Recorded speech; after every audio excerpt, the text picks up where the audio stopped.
for all of tonight's Game 3s between the Sixers and Celtics. Stephen A., you start here. You got LeBron James grabbing 7 or more boards tonight when the Lakers face the Rockets. Why?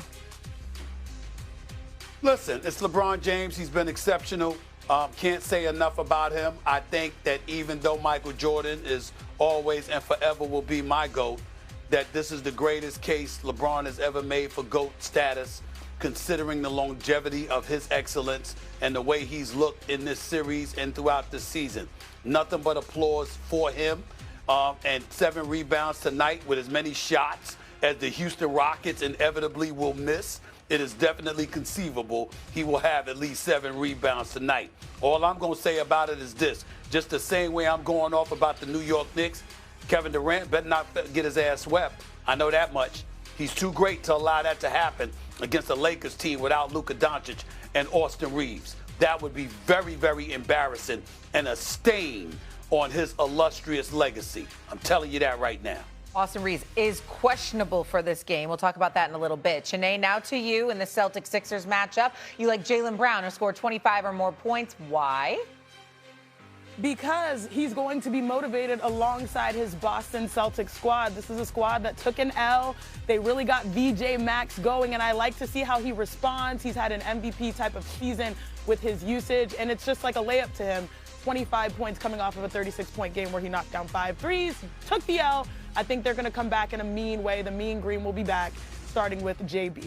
And I will roll with you and JB. I expect Jaylen Brown to hit 2 or more threes because he has made 2 or more threes in his last 7 playoff games. The Celtics are so good after a loss this season. I expect them to respond in a big way against the 76ers. What this playoffs have been all about, responding and adjusting. So to recap here, we are going with LeBron James, 7 or more rebounds, Jaylen Brown to score 25 or more points, and then Jaylen Brown to also have 2 or more made threes. The odds of this same game parlay are currently plus 247 on DraftKings. Let's stay now with the NBA. In the playoffs, the Timberwolves put on a defensive clinic to take a 2-games-to-1 series lead over the Denver Nuggets last night, winning 113-96.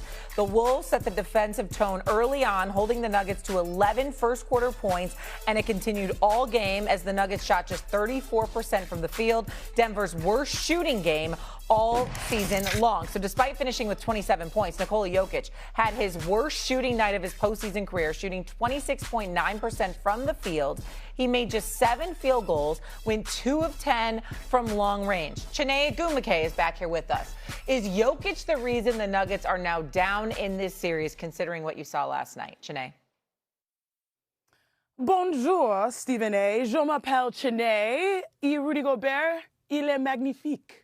Il est magnifique. He has been phenomenal. Rudy Gobert's defense, he's been magnificent. I hope I did all the French people proud there with my pronunciation. I'm more of a Spanish girl. You did. You did me proud. Girl. You did me proud. You did me proud. Yes, I'm here to tell you. I'm an Igbo girl, but I pivoted a little bit because Rudy Gobert, il est magnifique. He's been fantastic in this matchup. I wouldn't say that it's Nikola Jokic by himself because no Aaron Gordon has been a big factor as well when it comes to their burst and their production like we saw yesterday. But I am in awe. Rudy Gobert is probably one of the most criticized players in the NBA, and the Frenchman has taken this matchup personally. He has looked phenomenal. And if you think about what this matchup has done defensively, he held Jokic in this series so far to 13 of 40 shooting, 4 of 19 from 3. And a lot of people like to, we've seen multiple highlights isolate Rudy Gobert one-on-one. We've seen like Luka Doncic, a number of players try to just get at him that way. Well, you know, Nikola Jokic has had opportunities one-on-one on the top of the key. Again, he's been able to move and keep him in single coverage. Right now, the Timberwolves, we saw what Jaden McDaniels said. They want the smoke. They want the smoke, and we're seeing the best version of these teammates that are the supporting cast alongside a superstar in Anthony Edwards. So you have to give a lot of credit to the Frenchman for rising to the occasion in this moment. I got to get a little personal here first for a second here, Shay and Chiney. I mean, listen, I'm living a good life. I'm pretty damn happy, to say the least. But I must admit, in all my years on this earth, I've never dated a woman from France or anything like that. But after hearing Chiney, I was like, What have I been missing? What have I been missing? Oh. I mean, that language, that verbiage right there, that kind of turned me on. Anyway, let me get back to the focus at hand. I got to tell you, when you look at Jokic, in all seriousness, when you look at Jokic, here's the issue, okay? He's not healthy. He's not healthy. He's not himself, Janae. We all know that. He's not himself. And so because he's not himself, you looking at him, he shoots better than that. I mean, what are we, 7 for 26? That's not Jokic. We know how he usually has a field day against Rudy Gobert. We understand it. They don't look themselves. Jamal Murray's got to step it up. And McDaniels, give him credit. He talked the talk, then he stepped on the court and backed it up. Minnesota's got that size, they've got athleticism, they got Ant-Man, and they got the cats around them stepping up their game, including Julius Randle doing what they got to do. Denver's in a bit of trouble here, no doubt. And Minnesota Timberwolves have been calling for Nuggets and Timberwolves. Game 3 between these two, series tied at 1. Look, Jaden McDaniels had some words about the Nuggets' defense after the Pups won Game 2. Go out for Jokic, Jamal, all the bad defenders, Tim Hardaway, Cam Johnson, Aaron Gordon, the whole team. Like, just go at them. They're all bad defenders. Yeah, they're all bad defenders. Go at all the bad defenders, all of them, the entire team. Early first quarter, and there's McDaniels coming up with the steal on Nikola Jokic. Other way, 2-on-1, McDaniels. Plus the foul by Cam Johnson. So maybe he was on to something. Yeah. Pups up 12-4. Anthony Edwards going to find McDaniels. The drives and finishes over Tim Hardaway Jr. Next possession, guess what happens again? Like, he did have a team-high 9 points in the first quarter. Timberwolves up 25-11 after 1. Now in the second, it's Edwards. He can hit that from 3. He made 2 of those. Minnesota's up 19. What is happening? Later in the second quarter, it's now 20. McDaniels coming up with the block. He can play defense. Christian Brown, not going to happen there. McDaniels, other way. I do it myself. Toddler style. There's appreciation all around for this man's work. Timberwolves up 61-39 at the half. Quick math, because I'm good at that. 22. Also make-believe. But that's reality. The make-believe is just the whole draft scenario.